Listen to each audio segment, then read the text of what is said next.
Hare Krishna.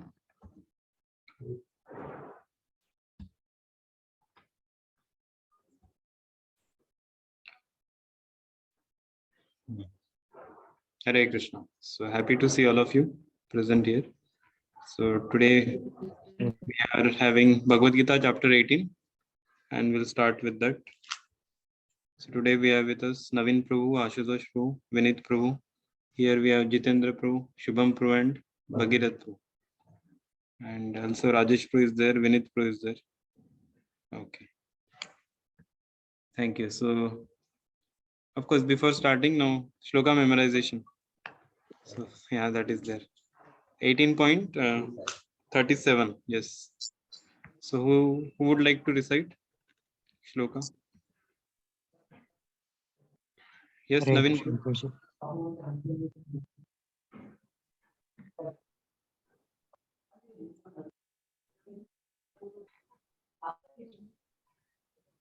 You can unmute yourself.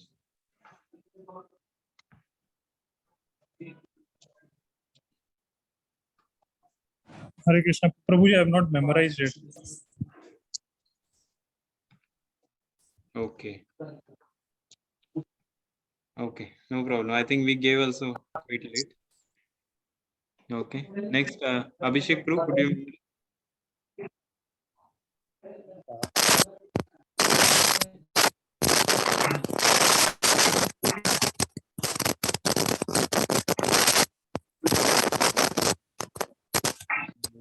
Not audible.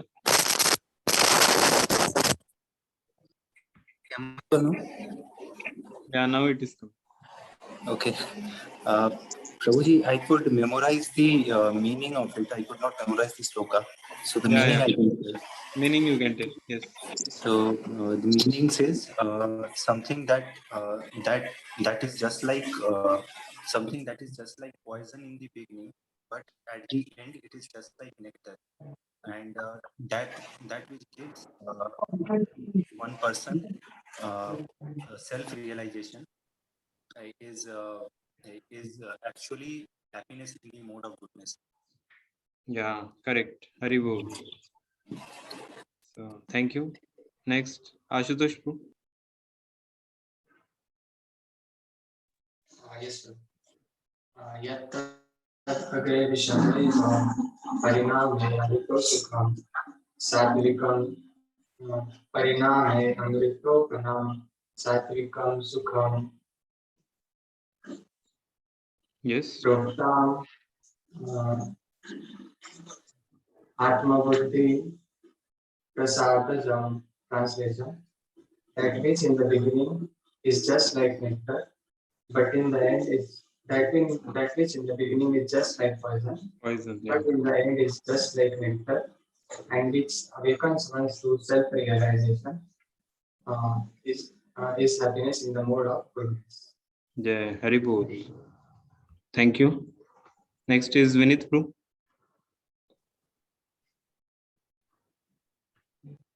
Hare Krishna. Yadagre vishamiva parinamodamritotpamam tattam sagam proktam atma buddhi prasadam. Yes. Translation. Yes, please. Translation according to this sloga, it is telling that start felt like a poison, and after end it will be giving a nectar, and this is called and this is the self-realization. It's like and self-realization for Sattvic Buddhi. Okay. Thank you. Thank you. Next is Jitendra Prabhu. Yes, I just memorized that Translation. Yeah, that is just look like poison in the beginning, but at the end it is a nectar, and that which awakens the one to self-realization as to be in good happiness, and it is to be in Mode of goodness, happiness. Correct. Thank you. Next is Rajesh Prabhu. Prabhu, I'll say translation. Yes.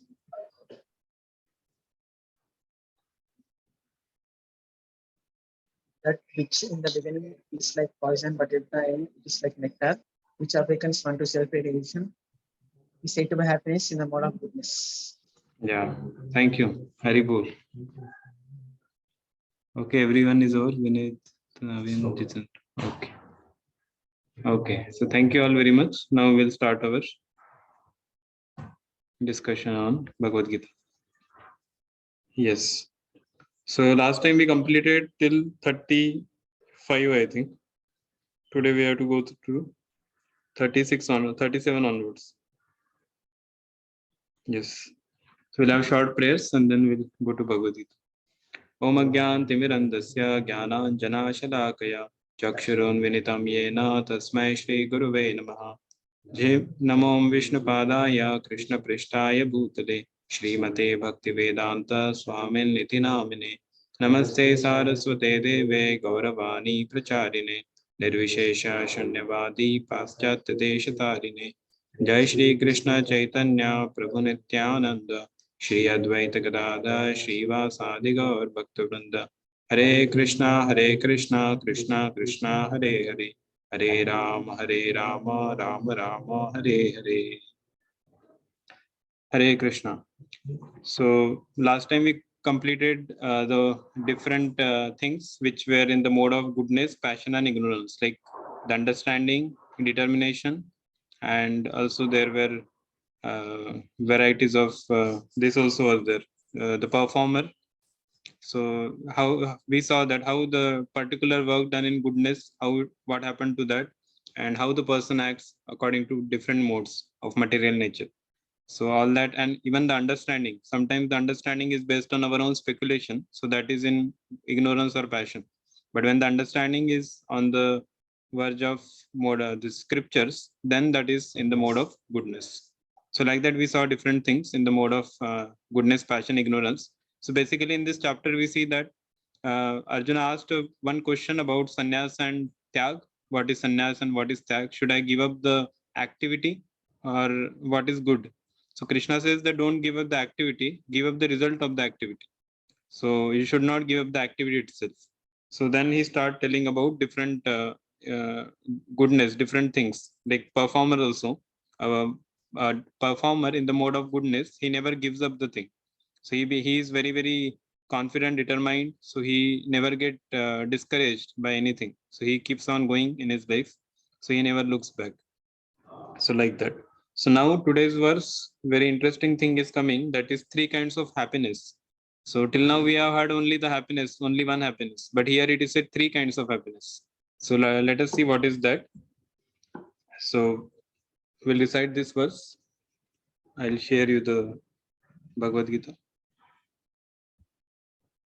Yes. Verse number 36. Sukham tvidanim trividam Sukham tu vidanam trividam. Sukham idanim trividam. Shrunu me Bharatarshava Nume bharatashva. Abhyasad yatra Abhyasadramate yatra. Dukhantam cha nigacchati. Dukhantam chani gacchati. Yes. Navin Prabhu translation.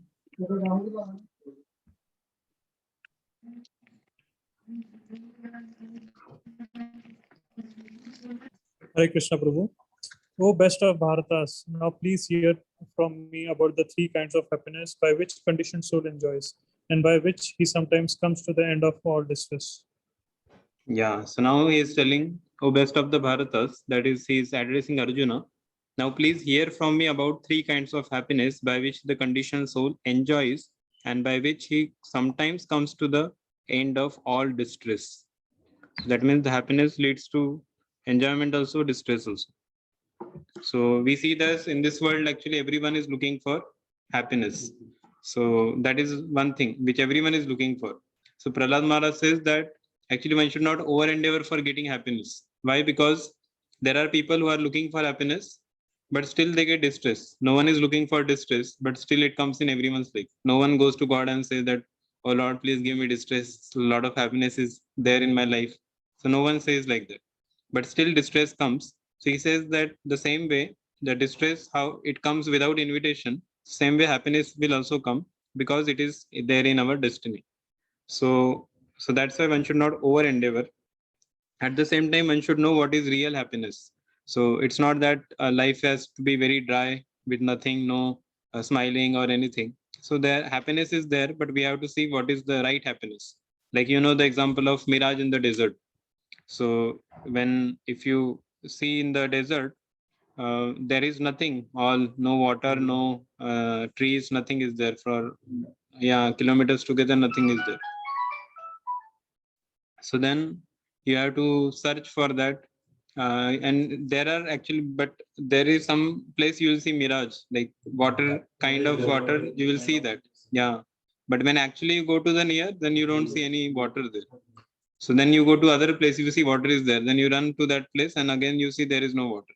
So like that we go different, then there is no water. So same thing is happening for a living entity in this world also. He is looking for happiness, he thinks, oh, this thing will give me happiness, he runs towards that.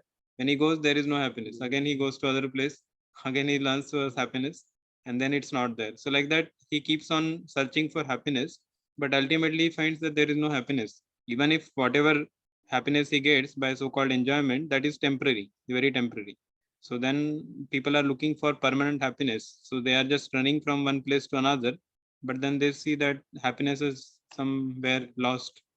So what is real happiness? So that we are going to see today. So please read the purport.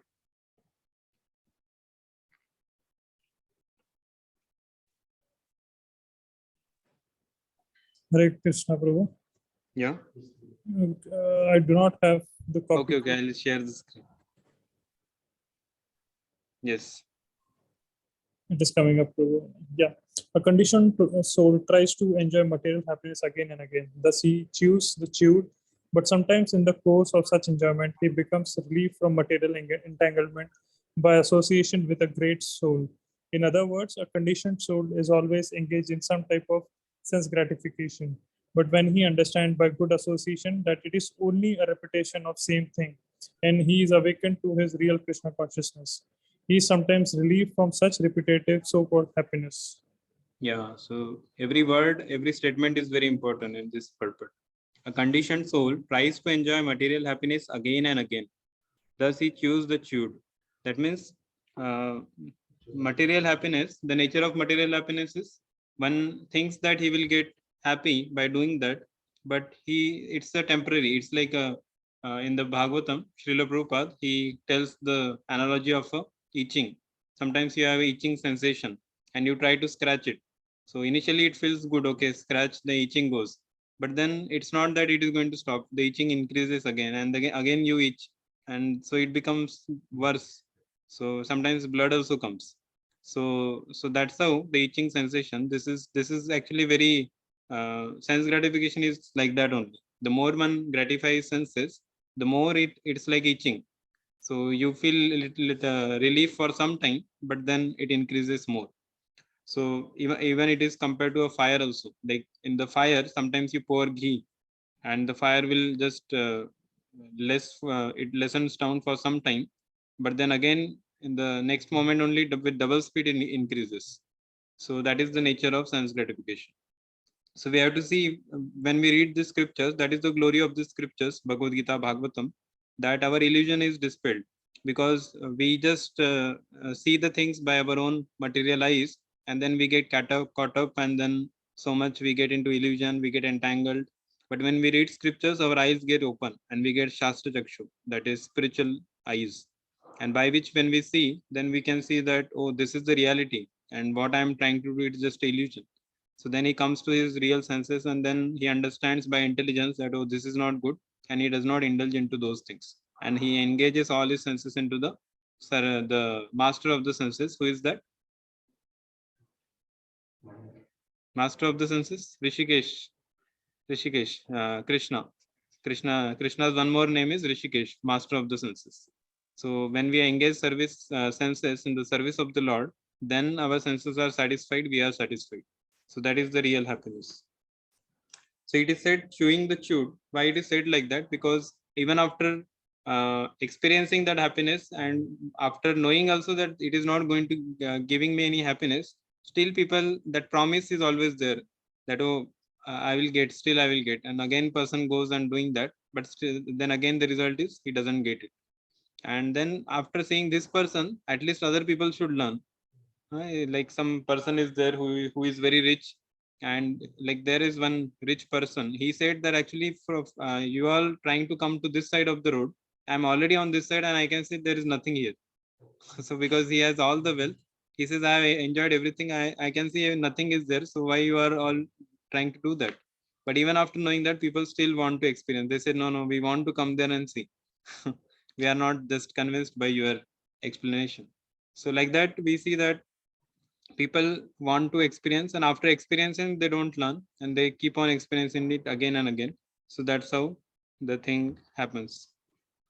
So that is called chewing the chewed. It's like chewing gum is there, no, for some time the sweetness will be there, but again people think that okay, again I may get some happiness. You chew but it will not come. So like that. So in the nature of material pleasure, it is one thing is it is temporary, it is not permanent, it is only for some time and then it is gone. And then second thing is material pleasures are relative also. Like suppose today you want to get a best of the smartphone you get, and you already have a good one, but when you see a new model has come, then you feel little agitation. Oh, I want to get this one also. And when you actually get that, then for some time it is there, but then new model again comes and then you say, oh, this is better, I should have purchased that. Then again you go for that. So like that material pleasure is relative also. Like whatever you get, you feel that something better is always available and you want to go to that. So that's how the dissatisfaction also comes. So knowing this nature of this material pleasure, one should be intelligent enough to say no to this material pleasures and try to tolerate the urges and advance in spiritual life. Like that. Again ahead it is said, sometimes in the course of such enjoyment he becomes relieved from material entanglement, like I gave the example of itching, and by association with a great soul, of course. So sometimes one is in the course of material enjoyment, and by association with some great souls, he is actually relieved by those sufferings, entanglement. In other words, the conditioned soul is always engaged in some type of sense gratification, but when he understands by good association that it is only a repetition of the same thing, and he is awakened to his real consciousness. Like there was a king. So once he was almost middle age, or he has almost crossed, most of the life was already passed, and he was going through one village. So when he was going, it was sun setting time, and in the village there was one girl. She was shouting to the father. She was saying that she was saying in Hindi that uh, she called out for her father, and she said that सूरज ढलने वाला है लेकिन बासना नहीं जली. So Suraj means the Suraj is now going to set, but Basna Nijali means the lamp is not lit on our the now it is going to be dark. So let us all light the lamps in the home. So that is what she wanted to convey. So she was shouting like this, and this king was, when he was going through that place, he heard this Suraj dalne wala hai, Basna nahi jali. And as soon as he heard that, he became very alarmed that oh my, he understood that statement in a way that Suraj dalne wala hai means my entire life is now going to get finished, and Basna nahi jali, that means I have not awakened love of God. So he became very enlightened by that statement, and immediately he went towards the some dham, and he started practicing spiritual life. He started meditating on the Lord, and that's how he went back to God. So like that we see that here also same example, that sometimes one is in the material enjoyment, but by association of some great souls. Of course here he didn't get, but maybe previous life he has done something great, so that just by hearing he could get that alarm that oh, now I have to, this is all, I have to make full stop here to my material life, and now to now fully dedicate to spiritual life. So like that. And in the spiritual, in the Bhagavatam there are many such instances where there were people. Even this Mahamurk story is there. One of the king, he was going on enjoying He has a kingdom, he has many wives, he has a lot of wealth, gold coins, everything was there. Many servants under him. And later there was one saint comes to him and he says that, oh, what is the purpose of your life? And he says, no purpose. So then he say, and he was so much into the enjoyment that he forgot the real purpose of life, and he was not in the mode of listening also. So then the saint sends one person, Murk. He tells him, actually, he gives him task that, okay, you search for a Murk person who is very full number one, and you give him this stick, and he should roam around the kingdom. So then afterwards, when the king tells his servant that you find out such full person, and then they were searching all over the place, and one place they found one full person. He was actually sitting on the branch and he was cutting the same branch. So then they understood, oh, he is the most foolish person, because he's sitting on the branch and is cutting, then he is going to fall down. Yeah, Kalidas. Yeah, yeah, correct. So in that way, he is himself going to fall. So then they understood he is a very full person. So they took him and they took him to the king, and the king gave him the stick and he told you go around. And when the time came of death of this king, then he says that call this Murk. I had given him this task, but now it is so many years he is doing that. Now I want to relieve him from this particular service, and I will tell him to find out another Murk who is bigger Murk than him, Mahamurk. So he can give the stick to him and he can be relieved. And when this Murk comes, he gives the stick to the king. Yeah, because he says that you are the Mahamurk, because in the entire life you had so many things, but now when you are going to die, you cannot take anything. He asks questions also. Can you take your money? He says no. Can you take your servants? Can you take your kingdom, palace? He says nothing I can take. Then he says the whole life you work for something, you are not able to take it, then what is the use of that? So then the king got enlightened, and then he asked, who are you? Then he says, I am the disciple of that saint who met you. So he only sent me just to enlighten you. So he got enlightened, and then he started fully focusing on the spiritual life after that. So like that, we see that such kind of situations comes in our life so that we become more serious in spiritual life. Like there was one even many there are many examples in the Bhagavatam where a king was totally in, even Parikshit Maharaj. Of course, Parikshit Maharaj is a great devotee, but some situation came in his life that he became very intensified in his devotional service. He got a curse that he will die within 7 days. So he got that curse, and then he got fully immersed into Srimad Bhagavatam, and he perfected his life, went back to God. So sometimes Lord arranges such kind of situations so that we become serious in our spiritual life. Otherwise, if too much enjoyment, too much everything is very nicely arranged, then we get entangled into the material enjoyment, and then to come to spiritual life, it becomes very difficult. That's why it is said that even the demigods, they have so much opportunity for sense gratification that they are not able to. So they say that let us go to earthly planet and practice spiritual life, because there is so much happiness is there, they are not able to uh, focus on spiritual life. Sometimes such situations are given in our life so that we become serious. Okay, next verse number 37.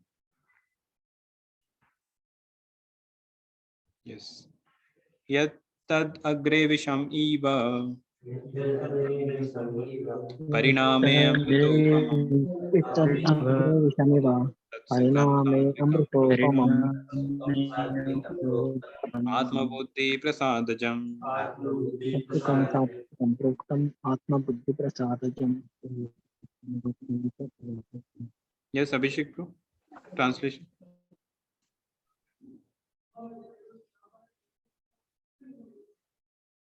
Unmute. You have to unmute. Yes, truly. That which is the beginning may be just like poison, but at the end is just like nectar, and which awakens one to self-realization is said to be happiness in the mode of goodness.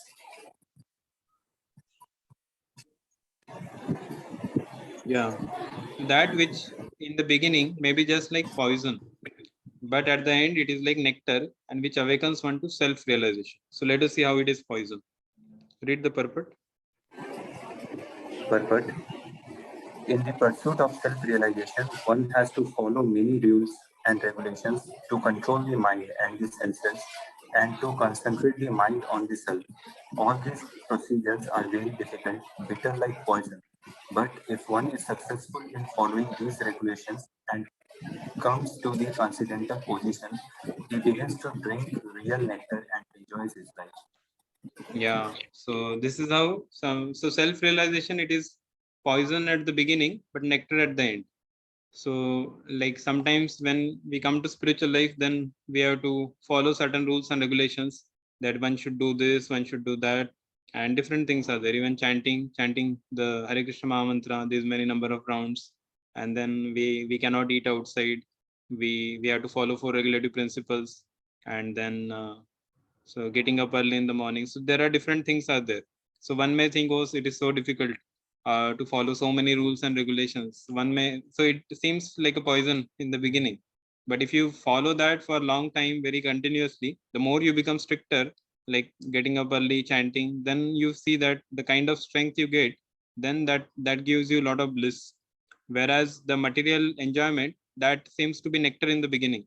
So you feel, oh, let us enjoy, let us have something, and when you do that, it is nectar in the beginning, but ultimately then it becomes poison. Then we get carried away by that. So that's why it is said that the spiritual life, even though there are rules and regulations, but it is good for us.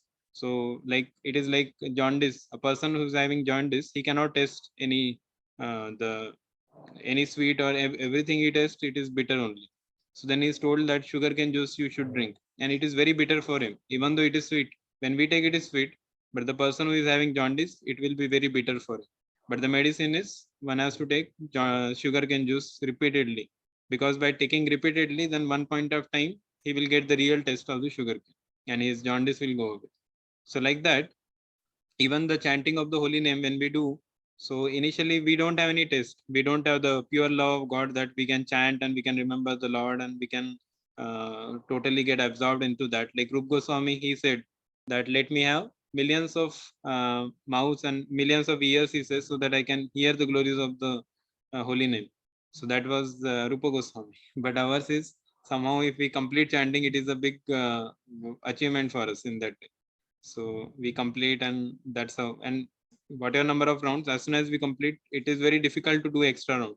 Like if somebody is doing 16 rounds, the next 17th round is quite difficult. Somehow we complete 16 and then keep the next day we try to do again same number of rounds. So like that.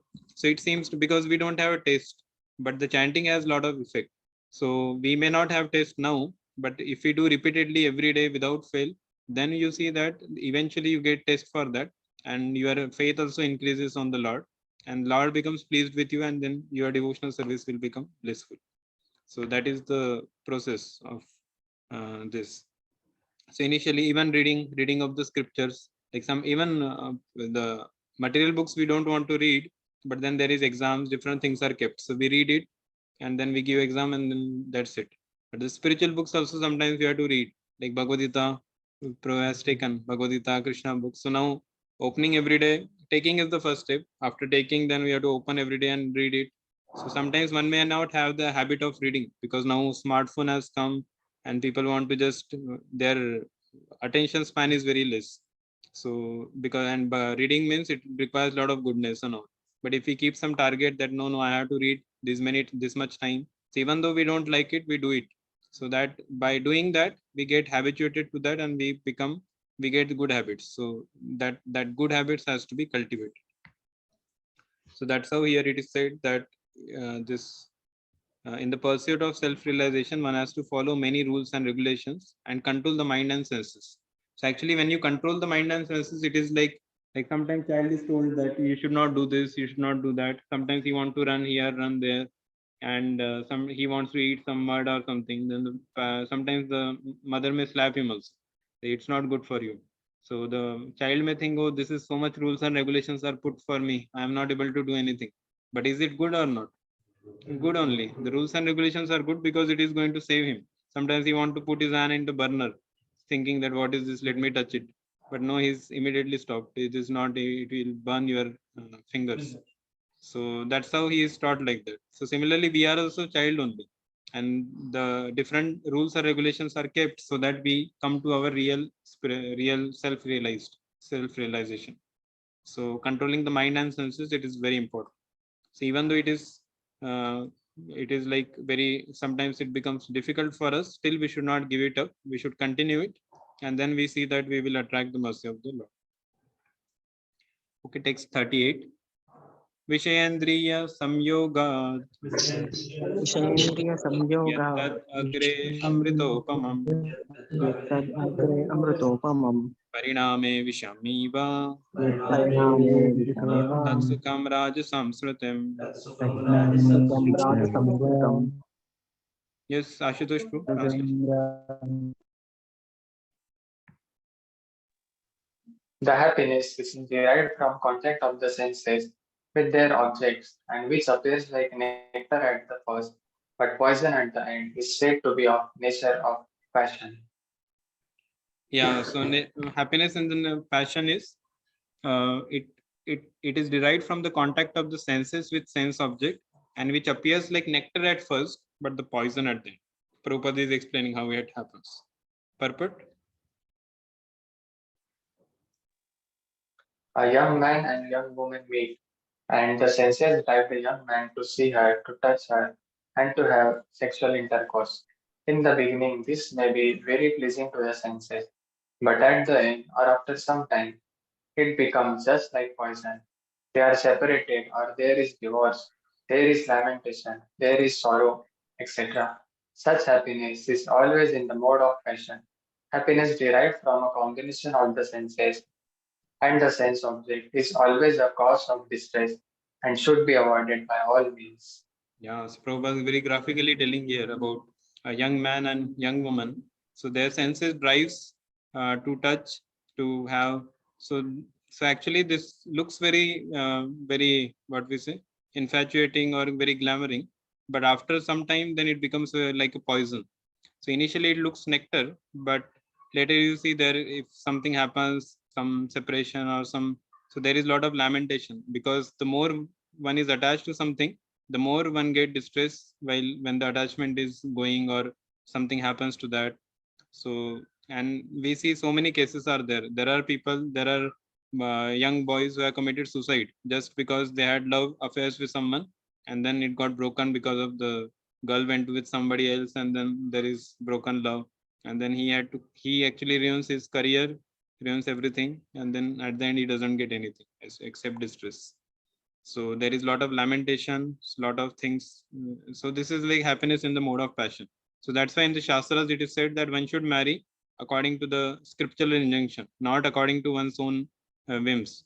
Like in the Vedic times, the parents actually they will see which girl is good for the boy, and they will search the girl and they will have the marriage. So that is called arranged marriage. But nowadays love marriage people do, and they get broken in very short time. They are not able to live for long because they don't see the caste and different things are included into that. And sometimes even the many things are not taken into consideration. They say it is love, but actually they are just attached to the bodies of each other, and after marriage then they understand, okay, nothing is there, then they just want to separate. So that's how the poison, nectar in the beginning, poison at the end. Yes, text 39. यदग्रे चानुबन्धे च सुखं मोहनमात्मना निद्रालस्य प्रमादोत्थं तामसमुदाहृतम्. Yes, Rajesh, translation.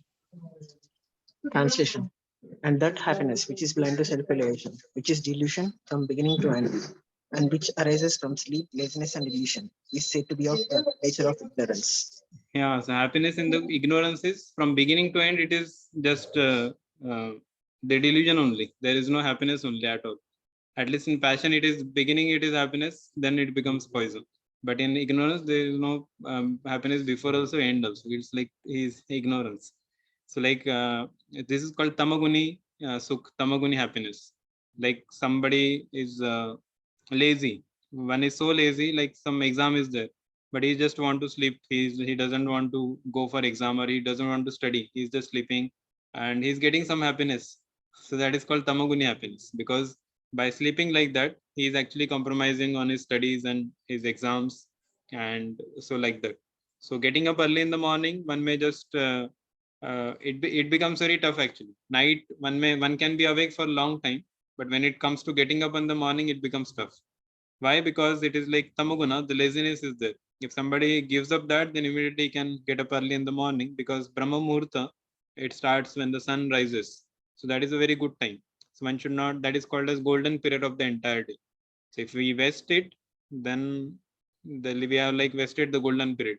Then, and people, if they are awake in the night, that is actually, there is no use of that night time. That's why actually whenever sun sets, we should sleep. Whenever sun rises, we should get up. So that is a natural cycle. Even our biological cycle of our body, it works in according to that.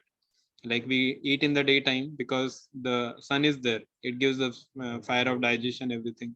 And night it is very manda. So that's why we eat very less light food in the night and we sleep. So like that, body is made into that. But nowadays we see people sleep in the night, they are awake, and daytime they sleep. So that is not good. So that so such kind of happiness which comes from laziness or illusion, that is in the nature of ignorance. Read the purport. One who takes pleasure in laziness and sleep is certainly in the mode of darkness, ignorance, and one who has no idea how to act and how not to act is also in the mode of ignorance. For the person in the mode of ignorance, everything is illusion. There is no happiness either in the beginning or at the end. For the person in the mode of passion, there might be some kind of ephemeral happiness in the beginning and the end distress. But for the person in the mode of ignorance, there is only distress both in the beginning and at the end. Yeah, correct. Text 40. Na tadasti pratibhyam va divi deveshu dva puna sattvam prakriti jairmuktam yad evi syat tribhirgunai.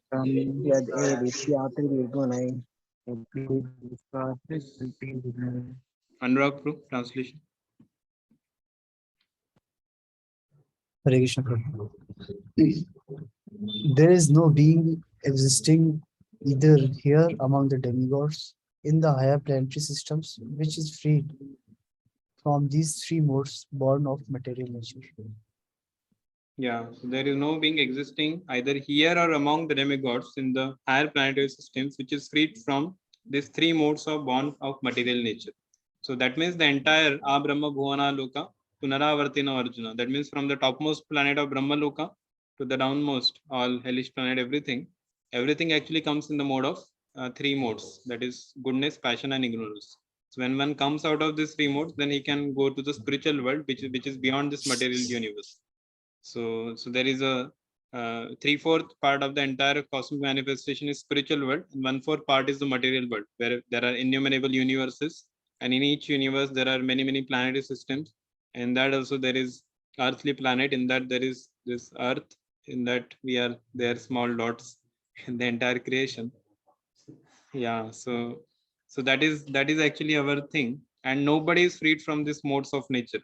Only when one practices spiritual life, then he is above modes.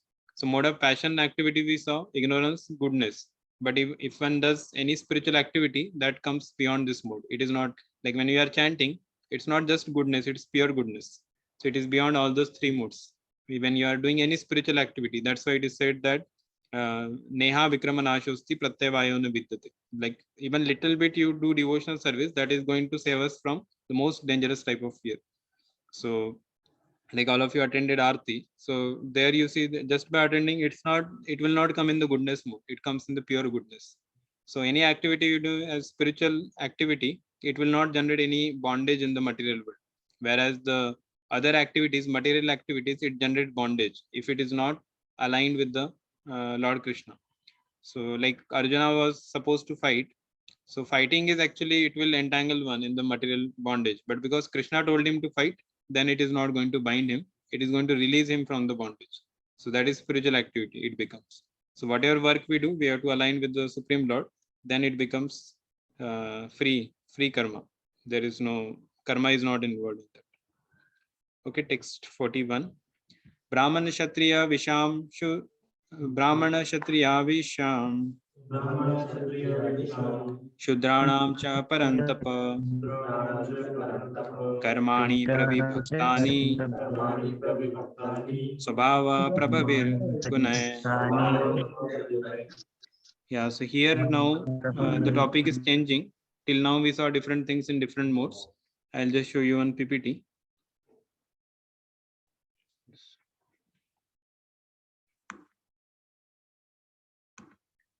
Yeah, and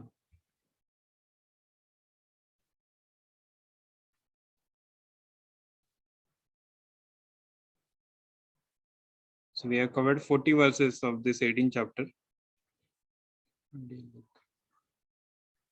Yeah.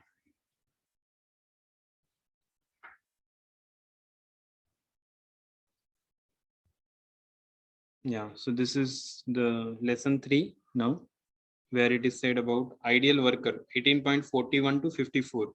So purification through karma yoga, purification through jnana yoga. So in this particular verses, it is going to tell about modes of nature affect everyone in this world, and that's why there are 4 types of people: Brahmana, Kshatriya, Vaishya, Shudra. So in the Vedic, we see that there this classification was there, and it was not. It was based on the qualities, and also the Brahmana. Everything was properly mentioned. But now in Kali Yuga, everything is becoming very polluted, and everyone in this Kali Yuga is Shudra. There is no above the categories of types of people. Brahmanas are lost their purity.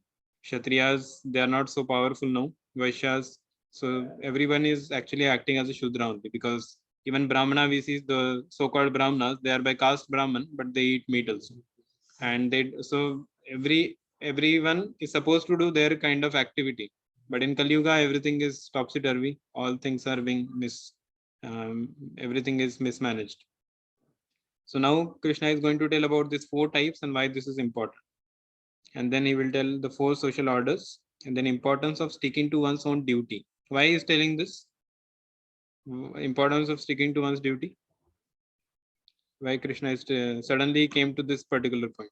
4 varnas and qualities, and why is telling. Yes, anyone?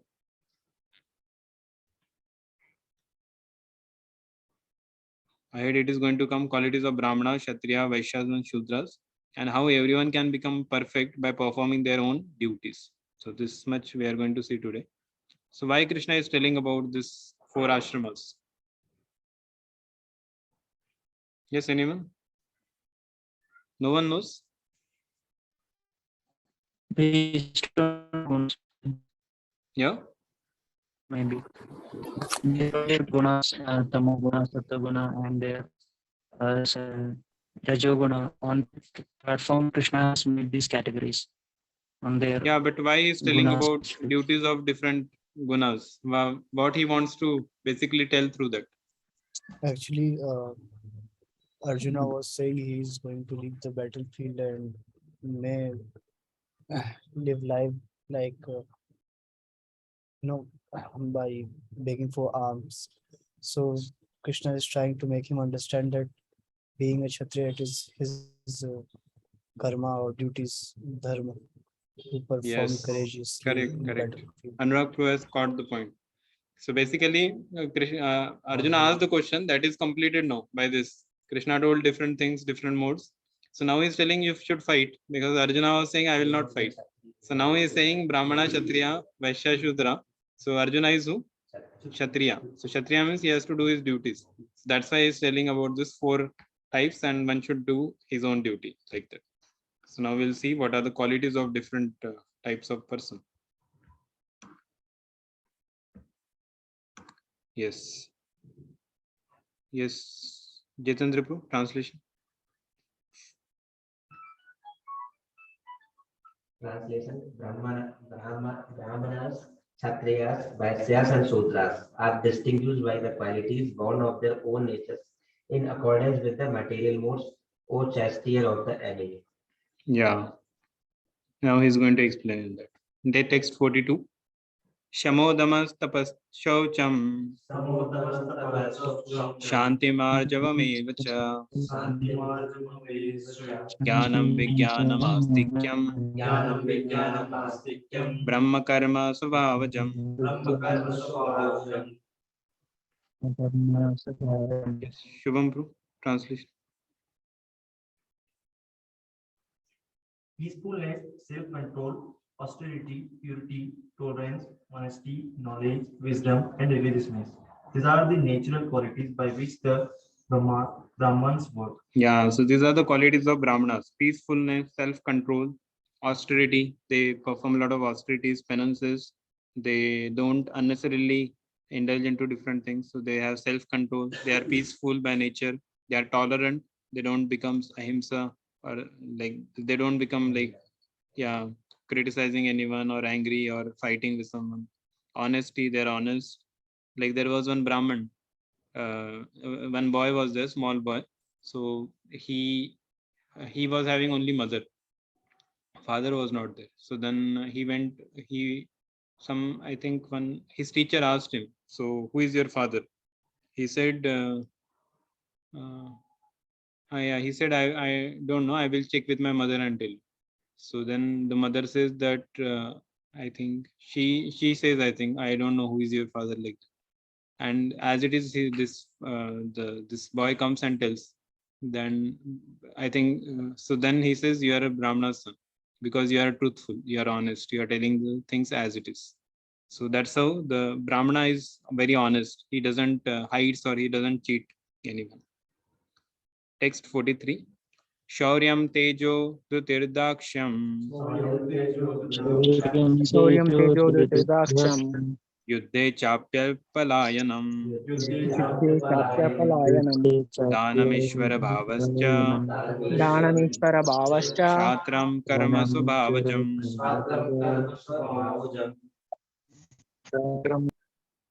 Yes, Bhagirath, translation.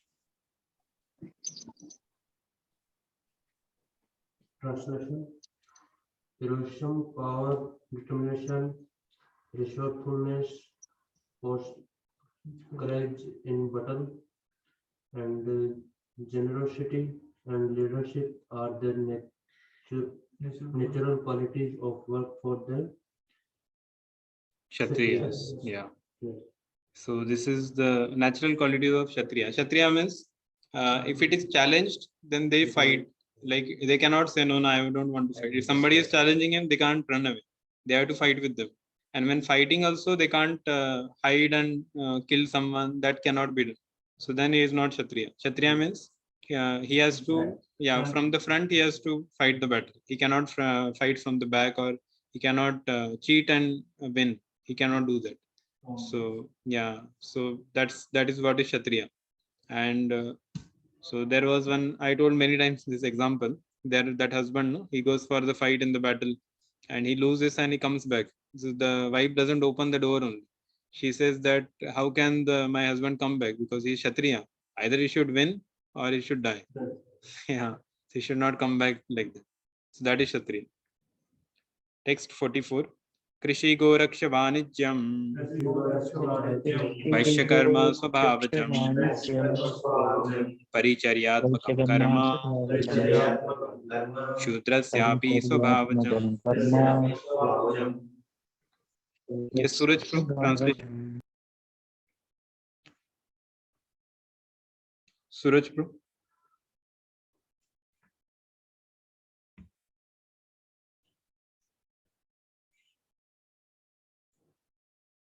Okay, he's in study room.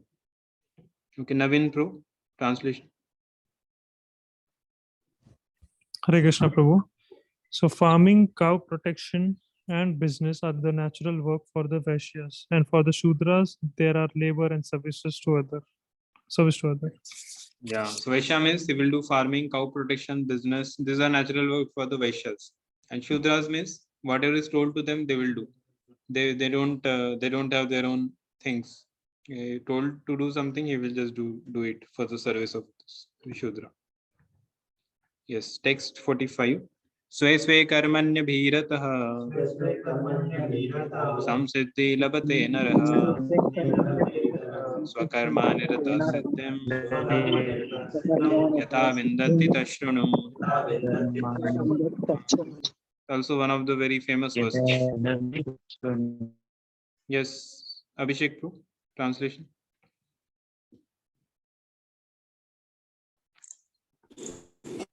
Yes, true. By following his qualities of work, every man can become perfect. Now, please hear from me how this can be done. Yes, by following his qualities of work, every man can become perfect.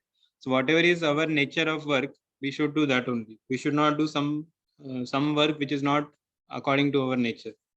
So now Krishna is going to tell about that qualities of work. One should, according to one's guna and karma, one should act. Then he will be peaceful. That we say no satisfaction, job satisfaction. So that comes through this. Okay, text 46. Yata pravrittir bhutanaam yena sarvamidam tatam swakarmana tamabhyarcha siddhim vendati manava. Yes. Translation. Who is this? Ashutosh Bro, translation. By worship of the Lord, who is the source of all beings and who is all pervading, a man can attain perfection through performing his own work. Yeah, so by worship of the Lord, who is the source of all beings and who is all pervading, a man can attain perfection through performing his own work. So whatever work one does, here Krishna is saying worship him, like giving up the result to him. Like one more verse come in the ninth chapter. Yat karoshi yat asnasi yat joshi dadasi yat tapassisi kaunteya tat kurushvamba darpanam. So there also he says whatever you do, whatever activities we do, whatever we offer, everything has to be done as an offering to the Lord. Then that is perfect.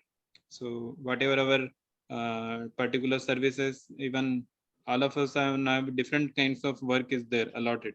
So that all work should be ultimately given for the Lord. It's for the pleasure of the Lord. It is given to the Lord. The result should be given to him. Then it becomes perfect. It's a perfection. So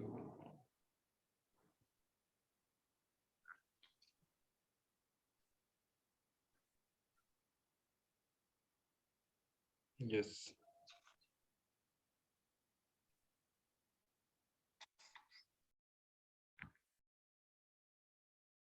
Yes, read the second. This one you can read. Everyone should think that.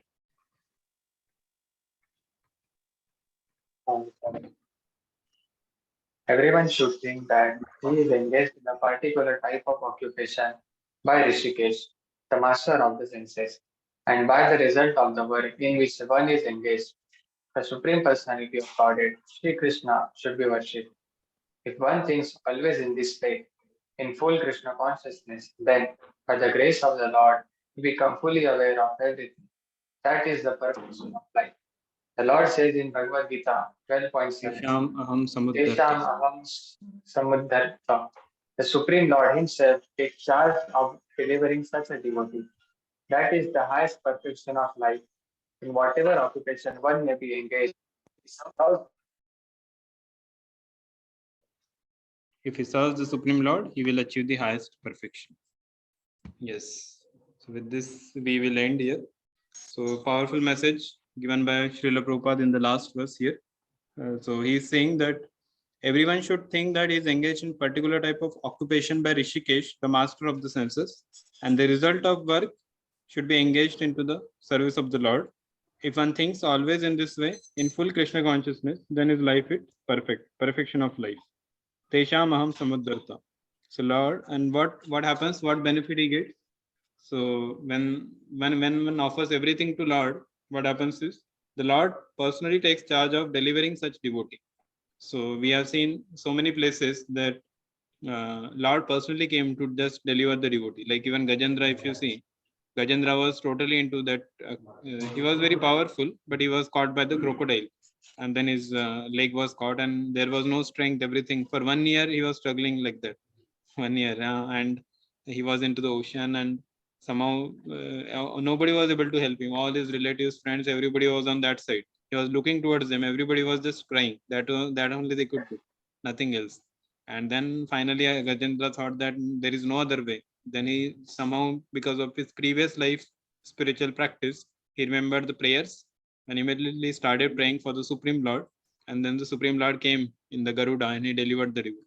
So when you offer everything, when you remember the Lord, when you chant his holy names every day, Hare Krishna Mahamantra, you read his books, Bhagavad Gita, Bhagavatam, the Lord becomes so pleased with us that whatever occupation one is having, here it is said also. So we may not, in now Kali Yuga, we may not get exactly the what we say occupation or service which our nature is. Maybe our nature is something else. We may get some other service. But irrespective of all that, if we can just engage into the devotional service of the Lord and serve the Supreme Lord, then we can get highest perfection. And the Lord comes to deliver such devotee. So that is how we end here for today's our discussion. And next time we'll see about more other things. Like next verse comes about, it is better to engage in one's own occupation, even though one may perform it imperfectly, than to accept another's occupation and perform it perfectly. So basically, Arjuna is a Kshatriya, so he should do his own duty properly. He was taking a Brahmanical role, not to kill and going somewhere in the forest meditating. So that is a Brahmana's job. But Kshatriya means he should fight because he has to establish the dharma. So if dharma is not established, if Arjuna goes, then Duryodhana party, everything will be ruined, and the irreligion will be formed everywhere, and things will become very difficult. And irreligion will come, unwanted population will come, so many hazards will come in the kingdom. So he should not do that. So it is said that if Brahmana is not satisfied, then he is finished. And if Kshatriya is satisfied, he is finished. Because Kshatriya means he should not be satisfied. He has to do his work. So he has to go on. And Brahmana, he should not be dissatisfied. He should be fully satisfied with what he is doing. Yeah. And then that is what is the satisfaction. There's qualities also, no Brahmana. Then only he can be perfect. So thank you all very much. We end our today's discussion here. So with this 46th verse, next time we'll start with the verse number 47. Thank you. Hare Krishna. Srila Prabhupada ki jai. Thank you, Prabhuji. Hare Krishna. Thank you. Hare Krishna Prabhu. Hare Krishna. Thank you. Hare Krishna, Prabhu. Thank you. Hare Krishna.